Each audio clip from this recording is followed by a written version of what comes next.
প্রায় ৮ বছর পর অফিসিয়াল কাজের জন্য চায়নাতে আসা। যেহেতু অফিসের কাজে এসেছি তাই ভিডিও সেভাবে করা হয়ে ওঠেনি। তারপরও যতটুকু পেরেছি সেটাই আজকে তোমাদের সাথে শেয়ার করব। তো ১ম দিনটা কেমন গেল সেটা শুরু থেকে বলি। আমি ভিডিও স্টার্ট করেছিলাম ঢাকা এয়ারপোর্ট এমএক্স লাউঞ্জ থেকে। লাউঞ্জে আমার টাইম স্পেন্ড করতে ভালোই লাগে, তাই আমি অলওয়েজ আর্লি এয়ারপোর্ট চলে যাই। আমাদের সাথে আরও কয়েকজন ছিল, তারা আসতে লেট করেছে এবং দুজনের ফার্স্ট টাইম ভিজিট ছিল, তাই তারা ইমিগ্রেশনে একটু প্রবলেম ফেস করেছে, যার কারণে লাউঞ্জে আমি ছিলাম মাত্র ১৫ মিনিটের মতো।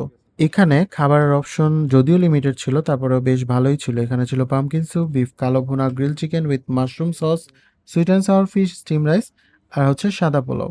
আমি নিয়েছিলাম steam rice, grill chicken, fish এবং ভেজিটেবল।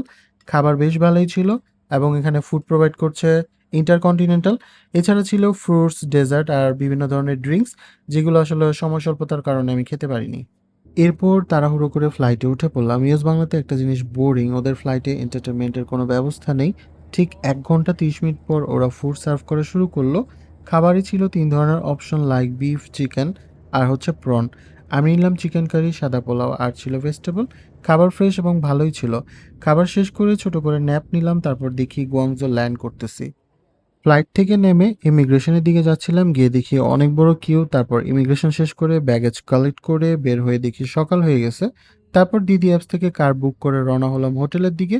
সবাই খুব টায়ার্ড ছিলাম কারণ সারা রাত ঘুম হয়নি। আমার তখন স্টিল প্রচুর ঘুম আসছিল। হোটেলের ফর্মালিটি শেষ করে রুমে এসে এমন ঘুম দিলাম, উঠে দেখি সন্ধ্যা হয়ে প্রচুর বৃষ্টি পড়তেছে। আমরা ছিলাম ১৪ তলায় একটা অ্যাপার্টমেন্টে। নিয়েছিলাম ফ্যামিলি রুম ৪ জনের।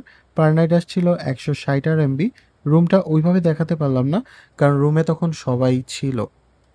বৃষ্টিটা আসার কারণে ওয়েদারটা বেশ ঠান্ডা ছিল, কারণ সকালে যখন এসেছিলাম তখন খুব রোদ আর গরম ছিল।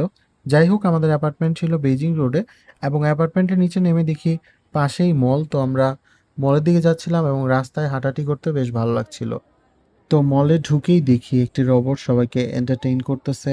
সবাই এটা দেখতেছে, আমিও ভিডিও নিয়ে নিলাম এবং বাচ্চারাও বেশ ভালোই মজা করতেছে। আমার সাথে যারা ছিল সবারই ফুডে প্রবলেম ছিল, যার কারণে গেলাম সানি আলি রিজিক একটা বাংলাদেশি রেস্টুরেন্টে। ডিনার করে বের হয়ে দেখলাম মাত্র 10 RMB-তে অরেঞ্জ জুস, তাও আবার কোনো পানি মিক্স করছে না, একেবারে 100% পিওর। আমাদের দেশে একটা কমলার সাথে ১ গ্লাস পানি দিয়ে বানায় দেয়, আর এইখানে ১ গ্লাস জুসের জন্য ৭টা কমলা ইউজ করতেছে। ট্রাস্ট মি, এই অরেঞ্জ জুসটা জাস্ট আউটস্ট্যান্ডিং ছিল, মানে এত মিষ্টি যে সুগারও লাগবে না, খুবই ভালো লাগছে। এরপর রাতে অনেক হাঁটাহাঁটি করলাম, তরমুজ নিলাম প্যাক করে, দেখতে সুন্দর ছিল। তো ভিডিওটি ভালো লাগলে একটা লাইক করে দিও। সবাই ভালো থেকো।